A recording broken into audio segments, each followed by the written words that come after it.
Les meilleurs gâteaux, c'est les Biredi ou les Pépito. Euh, les Biredi, c'est les gaufrettes toutes sèches, genre t'as l'impression de croquer dans du polyester avec des crottes de chocolat à l'intérieur, c'est ça? Des mini crottes de chocolat et tu bouffes plus de l'air qu'autre chose? Ou c'est autre chose? Oui. Hmm. Non, quand je mange, j'ai besoin de me remplir la panse, moi. J'ai pas envie de manger de l'air. Pépito, j'ai jamais trop eu des pépitos quand j'étais petite, jamais trop eu de trucs comme ça. Je me suis jamais trop attachée à cette marque. Mais ça, j'ai commencé à en acheter, genre quand j'ai commencé à vivre toute seule. Des lus. Ouais. J'avais pas trop de marques. On achetait pas forcément de la marque avec ma tata. Des cookies, ouais. Les cookies, je préfère les faire moi-même. Ou alors je les achète à Dijon. On a une. Oh, peut-être qu'ils ont un site internet. Je sais qu'ils ont un Insta. Une boutique de cookies à Dijon qui est, mais Dios mío. Ils sont incroyables. Comment ça s'appelle? C'est un petit truc qui est tenu par une mère et sa fille, ou ses deux filles, je sais plus. Mais c'est génial ce qu'ils font. Ils sont incroyablement gourmands. Ils sont croquants et en même temps mous, tu sais, fondants. Oh là là, c'est une dingue. Une dingue. Regardez-moi ça. Regardez-moi ça. Qu'est-ce qu'elle fait? Je veux pas une visite de Dijon, ma grande, je veux que tu me montres les cookies. Regarde l'épaisseur du cookie. Les brownies aussi, c'est super bon. Mais les cookies, c'est vraiment mon... Ça me fait craquer. Oh.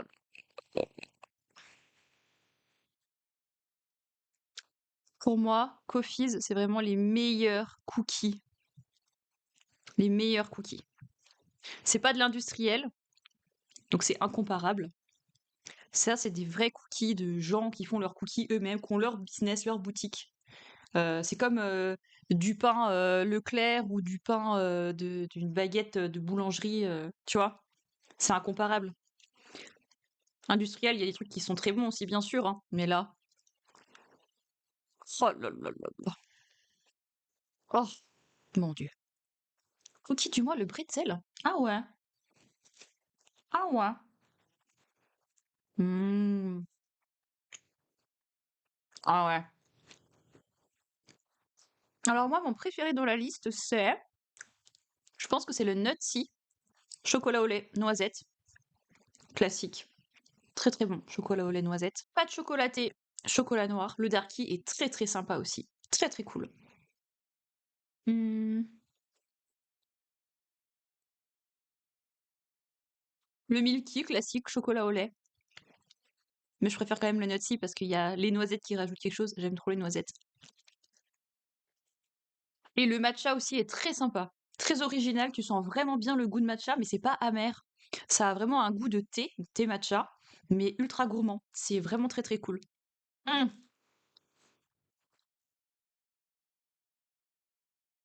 Ils font bien sûr des cookies fourrés.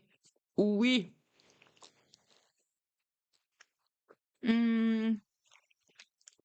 Tu vois, c'est quand tu vois qu'il y a autant de gourmandises vendues dans certaines villes comme ça, tu sais que la ville, elle n'est pas en bord de mer.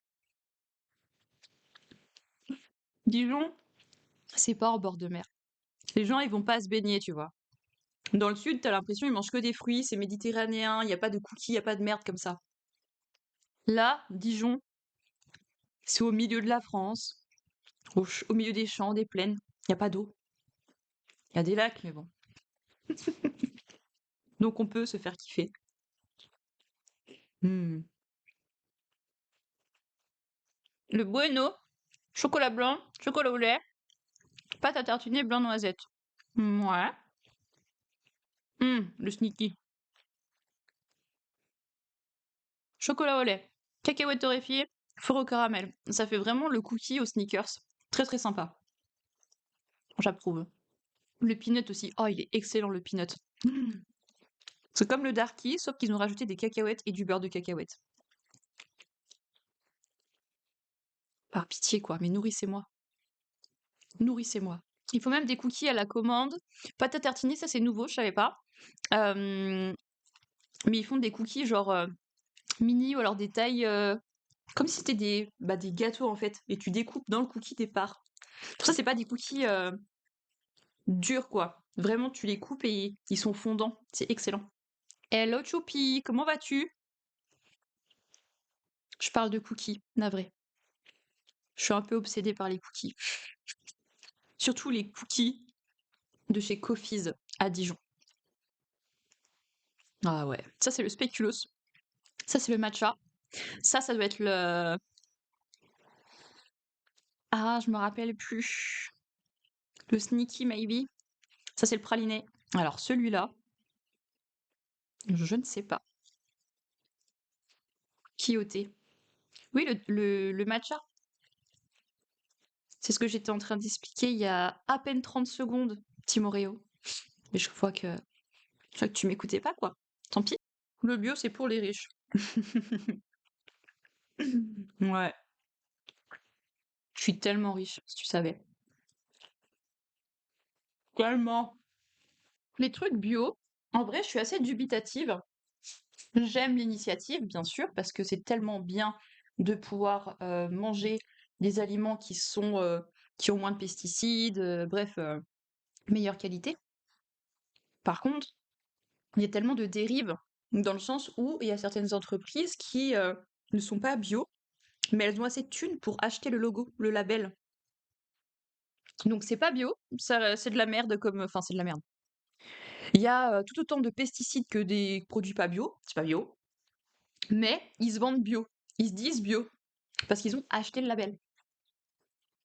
Comme certaines entreprises qui se disent genre entreprise de l'année, je sais pas quoi, bienveillance, bien-être au travail, qualité de vie au travail, bref. Hello Toms. Et ces entreprises-là, elles achètent le label au cabinet de psychologues du travail. Parce qu'il y a des psychologues du travail en cabinet qui font de l'espèce de conseil en entreprise et de l'évaluation d'entreprise pour voir si c'est une entreprise bienveillante, où il fait bon vivre en tant que salarié, bref.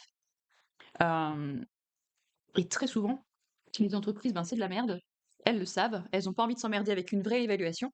Et du coup, elles ne font que payer les services des psychologues du travail pour qu'ils leur délivrent le label, mais sans évaluation. Sans évaluation. Le label bio, c'est pareil, tu vois. C'est trop dommage. Moi, je suis pas sûre que sur les fruits et légumes bio, la production bio suit la demande. Il y a trop de demandes par rapport à ce que le bio peut offrir. Je suis sûre il y a du trafic. Du trafic? Hmm. Il n'y a pas tant de demandes que ça en fruits et légumes bio, malheureusement, parce que tout le monde n'a pas les moyens. Ma tata, par exemple, elle est absolument contre le bio. Enfin, maintenant, on va dire que ça la choque plus. Mais il y a quelques années, quand je vivais encore à la maison, que j'étais lycéenne, non, mais tu regardes la production bio, 3 fois en T en tous les ans.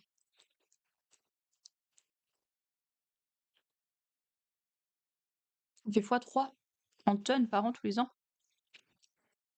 Ok, je sais pas. Je m'étais pas renseignée là-dessus. Ça peut être possible, je sais pas. Je sais pas du tout. Mais en tout cas, il n'y a pas beaucoup de consommateurs, d'acheteurs bio, quoi. Parce que tout le monde n'a pas les moyens, parce que c'est pas forcément accessible, parce que les gens parfois sont juste en battent les couilles, hein. Moi, vraiment, ma tata, il y a encore quelques années, elle était contre le bio. Elle me disait, ouais, le bio, c'est de la merde, c'est de la merde. Le bio, c'est de la merde. Ok. Ah là là, sacré tata. Tout ça parce qu'on n'avait pas les moyens. Du coup, elle disait que c'était de la merde. Enfin, du moins, pas les moyens. On aurait pu acheter, mais on aurait dû faire des concessions sur d'autres choses, quoi. Enfin, c'est qu'une question d'équilibre, hein, le budget, hein. Tu décides dans quoi tu mets tes thunes, hein. Il y a les croyances aussi de dire ouais, le bio c'est cher, alors que selon les produits, ça vaut c'est équivalent à des produits pas bio, quoi. Ça dépend les produits, bien sûr.